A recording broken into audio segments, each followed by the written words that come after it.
Man, this is a tricky one. If I were his teammate, I would be upset at him. I'd be mad at him. I'd go as far as saying, man, you own that BS.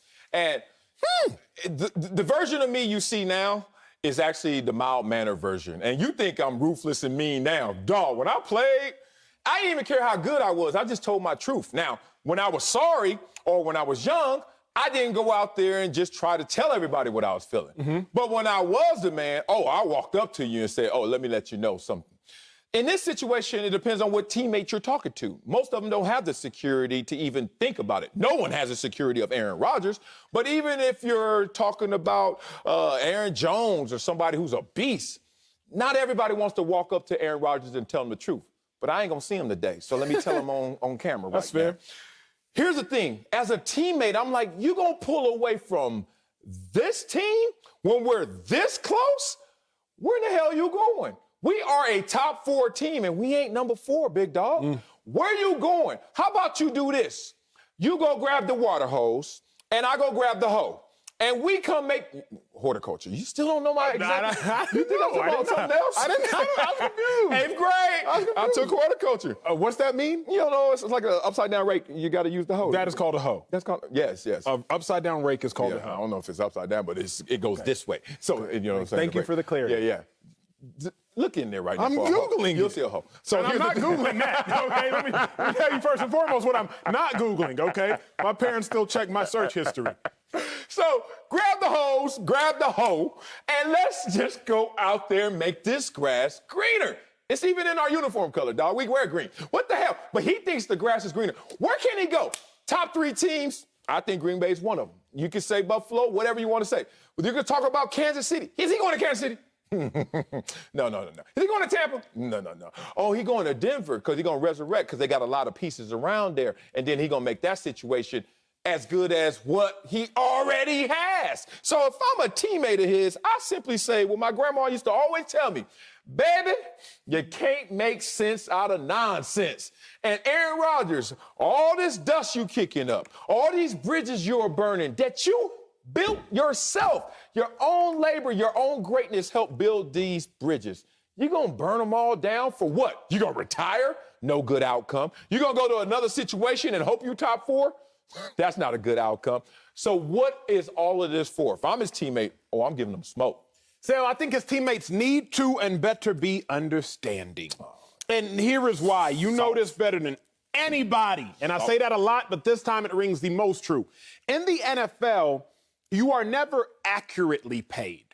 You are either underpaid or you are overpaid. Who told you but that? But you are rarely accurately paid. What you talking about? What am I talking about? Yeah, you Let's lying. go to the Cowboys, because everybody knows about the Cowboys. Don't talk about my year at the Cowboys. No, not you, big dog. I'm not going to personalize it. Y'all remember DeMarcus Lawrence? He had 25 sacks over 2 years, was like top in the NFC in sacks. He was on his rookie deal. He wasn't making much money.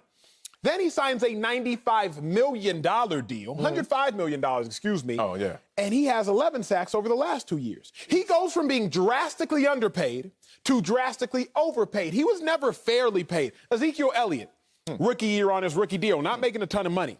Leads the NFL in total yards for about 2 consecutive years. Then he signs a $95 million deal and goes from being drastically underpaid to now, based on his production, drastically overpaid. In the NFL, it's very hard to be accurately paid. Aaron Rodgers is currently being drastically underpaid. I say drastically. What? Aaron Rodgers is the best player at the most important position in the highest watch game. Yeah, and they offered him a new deal. And he is not getting the most money. But they offered it to him. No. Yes, and he didn't want it because he had his feelings in Hawaii. If he was getting paid like the #1 player in football, which he should be getting paid because that is what he is, then everybody should be like, oh, you tripping. But because he's not, then the teammates should be understanding. Stop. No, I ain't gonna stop. Wait, no, don't stop. But I'm like, stop, I had teammate. to stop on my last take. Stop. Well, finally, I feel like I'm about to be right about the take. No. Look, Sal, be real. And then I'm gonna stop. Be Everybody in the NFL, at one point in time, you will go through what Aaron Rodgers is going through. Everybody, at least once. Where you feel like you're underpaid. Even me. He is underpaid. No. He's not number one, is he? Is he making Patrick Mahomes money? Okay, yeah. Is he making Deshaun money? Yeah, but this world and the time is not in ice. It's not frozen. It's not. They offered him that. First of all, don't kick up dust if that's all you want, bro, because we'll give you that. And then they offered him that. And guess what he said? It's more than that. So you know how it is. You got into a beef and then you buy the chain, you buy the ring, and she's like, but you don't treat me right. You're like, well, damn, I was treating you right. Why I got to buy a ring? He doesn't know which hand he wants to really be fed in. The hand, in my opinion, that he would want is guaranteed money. And he doesn't want guaranteed money for guaranteed money's sake, but guaranteed money because if you guarantee him money, because he has no guaranteed money after this year. That's true. If you guarantee him money, then that guarantees that he will be the starter. I don't think Aaron Rodgers just wants money to have money. Oh, give me a $200 million deal with $20 million guaranteed. Yeah, empty. Yeah, I know. He needs that real guarantee. And if his teammates ain't been there yet, y'all will be there again. But let's bring in a former teammate of Aaron Rodgers, somebody who did get paid. He had to leave to go get it, though. My dog, Greg Jennings. GJ, what's up, big dog? Good to see you getting dressed for the show. How should Aaron Rodgers' teammates feel about his holdout? I lean more towards they should be understanding, but I think they should be a little concerned as well. And the reason why they have to be understanding is simply because, like you mentioned, Acho, everyone has the opportunity or the possibility of being in this situation where they're not going to be in lockstep with the organization when it comes to contractual understanding and agreement. Aaron Rodgers is Aaron Rodgers. So as a teammate of Aaron Rodgers, knowing what he provides for us, knowing, yes, Marcellus, how close we are with him and how far we are without him, you can't come up to him and get all frustrated and say, hey, man, what you doing? You messing up a good thing. When he's the one that feels like they've been messing it up for years. I've been trying to add to this good thing and close the deal on it, but they won't agree to what it is I want done for the betterment of all of us involved who is on the football field. Listen to his interview. He's talking about it's about the people. The people make up the culture.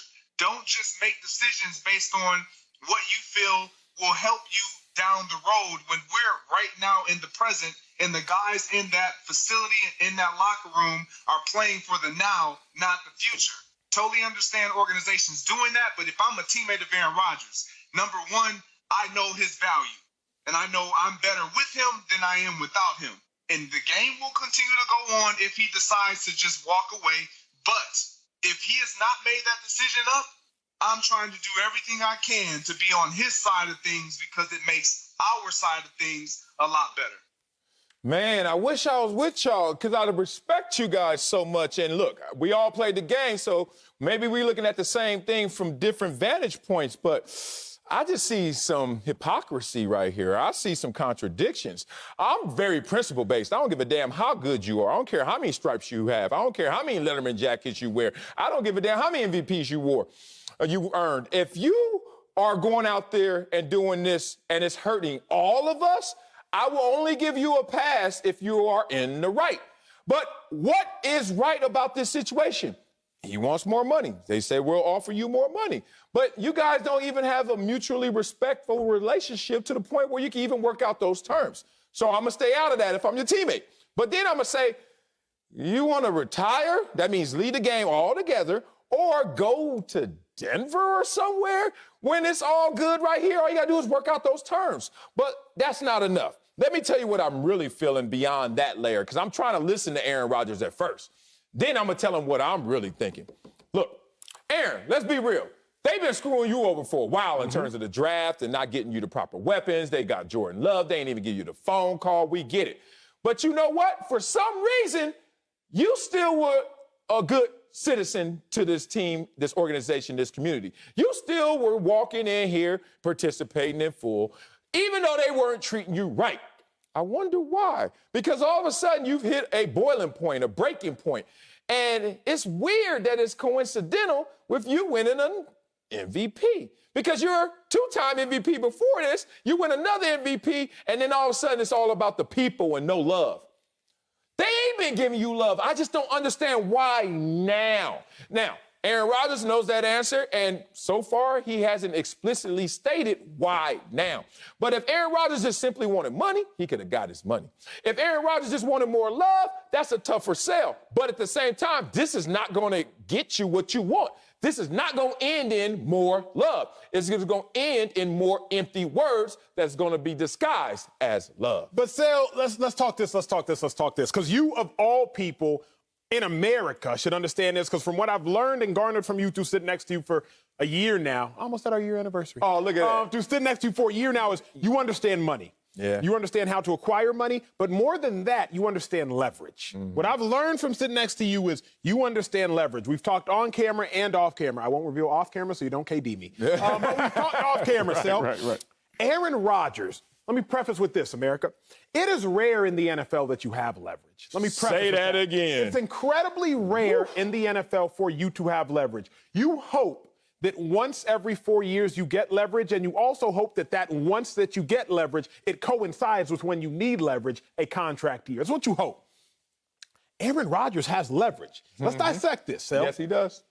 They messed around and drafted Jordan Love. That didn't give Aaron Rodgers leverage. That actually hurt his leverage. But Aaron Rodgers, more than you and I and anybody in America knows, Jordan Love isn't that good because he sees Jordan Love every day. That gave him leverage. We now know Jordan Love isn't that good because the GM told us and the head coach told us. Yeah. Now, what gave Aaron Rodgers the most leverage is that he had the best season of his already solidified Hall of Fame career. Mm-hmm. It's rare you have leverage, and Aaron Rodgers has leverage 2 times because he's incredible and because Jordan Love is not very good. So, Sel, knowing that it's incredibly rare to have leverage in life, but more importantly in the NFL, Aaron Rodgers finally has leverage, and he's trying to maximize that. I feel like that's where you, of all people, should really look at the situation and be like, I get it. He's maximizing his leverage because the only way to maximize that is to put your foot down and say, y'all can't do this without me, this being win at a high level because Jordan Love ain't no good. Y'all need me, and I've shown you more than ever how desperately you need me because I just won an MVP. So now I have a big joker. I have a little joker because, to your point, the team always carries a big one because they the team. But I have the second highest card that can ever be played in this game of football, figuratively game of spades that I'm referencing. I'm just going to hold on to it because y'all know it's going to trump everything, just about everything that y'all can play. That's where Aaron Rodgers is. That's why the teammates got to understand. You don't get leverage in the league. You don't do it. DeMarcus Lawrence did it when he had 14.5 sacks and 10.5 sacks during his contract year. Ezekiel Elliott did it when he led the NFL in rushing, I believe, 2 consecutive years. You don't get it often. But when you get it, you better hoard it, and then you better play it right. I respect that. You're right. And it feels like you're trying to correct me. And my pushback is, and I respect what you have said, is since you have it, how are you going to use it? Mm-hmm. And I'm noticing right now, it's not even young athletes. I hate generalizing like youngsters and millennials. I don't like a lot of those tweets and people's comments when they say that generation, these people today. I just think our climate right now it's interesting that people want to be disruptive, but don't have a destination. Mm-hmm. Like, I've seen it from Kaepernick all the way to Naomi Osaka. Like, everybody wants to say, I'm taking a stand. And they're like, all right, we're listening. Where you going? Then the pause come. Aaron Rodgers, you got your leverage. You got your card. Bam! Okay, now what do you want for it? You played the card. You won. What do you want? I just want people to treat me better. What do you mean? Like, you got to be explicit if you really want something. So to be disruptive without a destination is my only thing. And then, look, call your foul when you get fouled. Dog, it's the 4th quarter. Aaron Rodgers already been a multiple-time MVP. Now he's on foul. You're like, when? I ain't know.